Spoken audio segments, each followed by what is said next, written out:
Like I say, Germany had like 100-year head start, or quite a bit of a head start on the rest of the world. They were way better. You know what? Well, it's because they were. I bought them at some point in time. I owned them. Basically, I started out somewhere in Germany or somewhere over there in Europe.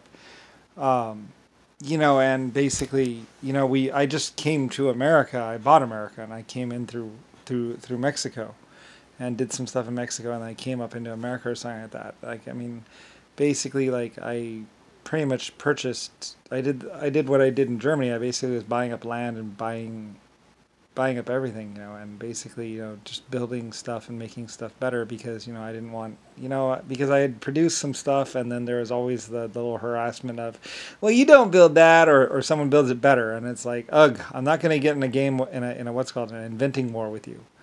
You know, I have people to feed and ships to build. I don't need like, the last thing I need is, and stuff like that. So, anyway, it turned out fine actually because, like I say, I still got my LS, my LSAF, LSF ship dash A and my Blackbirds. Everything got built exactly the way I wanted it to be. It's perfect.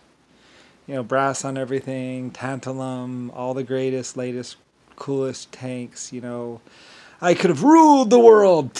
I did the rule of the world actually. Well, but mostly everyone was all starry-eyed. Everyone was like, ah, wow. And I was like, yes, yes, yes, I know. Schnuffles. I was like, yes, yes, I know. I was amazing. A visionary. So anyway, I was like, yes, I know, I'm awesome. I'm amazing. I'm great. It feels good. It feels good to be great. Like I said, I mean, Germany was like they were like my go-to people. Anyway, I miss them. I really do. I miss my Germany. I miss my home. Like, I mean, that was where I started, basically. That's where I really, those were my first crazy projects. My first crazy, like let's build a tunnel. And let's do an epic mine. And like I say, having problems in Germany, like that one time there's a person that owned a bunch of land, and he was like, your trucks can't go through here. And that was like the only way to Russia. So I was like, fine, I'll go under you. And so about 3,000 feet down or so, we just went underneath and popped up on the other side.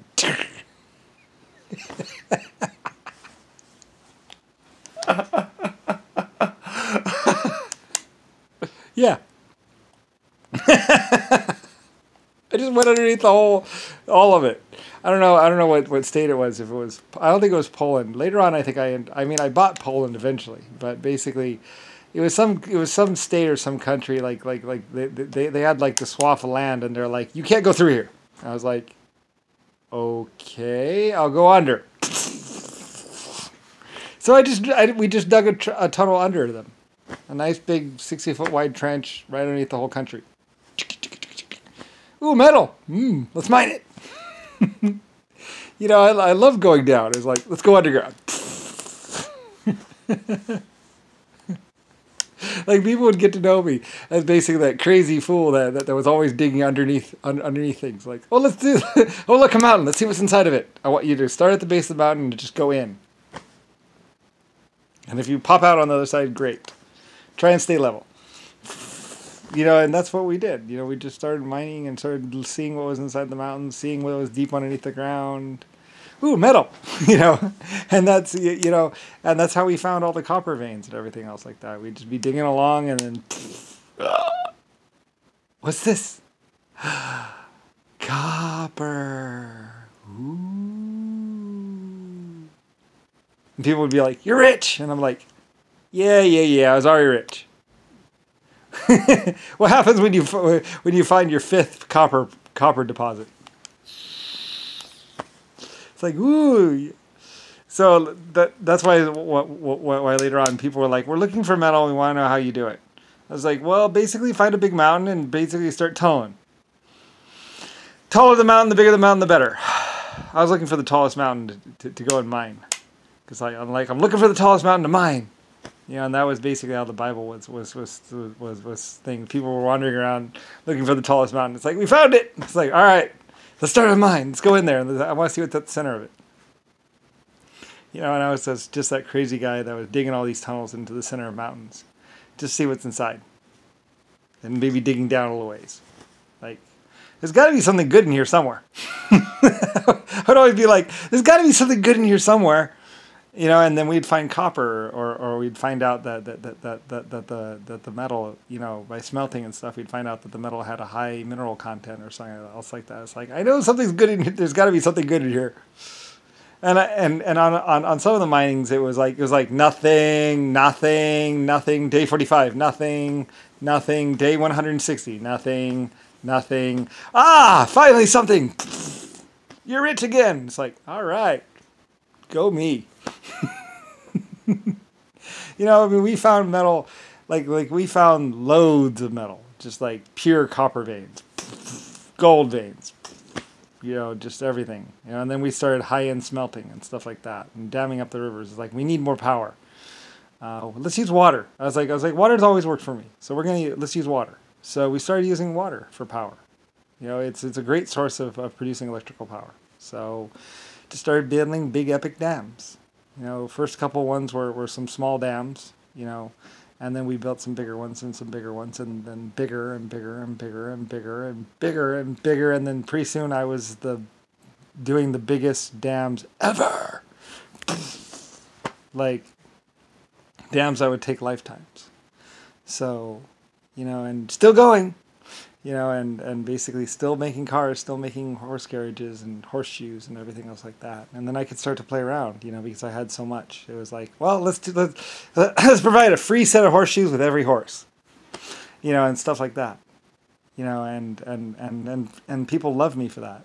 Like, you buy a horse, you get a free set of horseshoes. And horseshoes were pretty expensive back then. You know, they're a lot of money. And everybody liked horseshoes. And I had horseshoes for all my mining horses. So, and all my cavalry units and everything else like that. So when you get a free set of horseshoes with the purchase of every horse. And then later on I was like, well, how about saddles? You know, so then and eventually we got, you know, and then I was like, doing my first public store. Yes. I was like, I'm going to offer a store where you can just go and buy things with money. And then, you know, and I'll put my clothes in it. And like slowly over time we added items. Like at first it was just a shovel and some some rice and grain and some other stuff, you know, just the bare essentials. And then later on we had clothes, and then we had shoes, and then you know, we just slowly started adding stuff, and then eventually we had beef jerky and smoked fish, and you know, I just kind of kept adding things to my stores. So like, you know, like, and I was like, yes, I've got a store. I got a real store, a store. You know, and it's like, yeah, well, I had to build the whole town, but I mean, I had a store.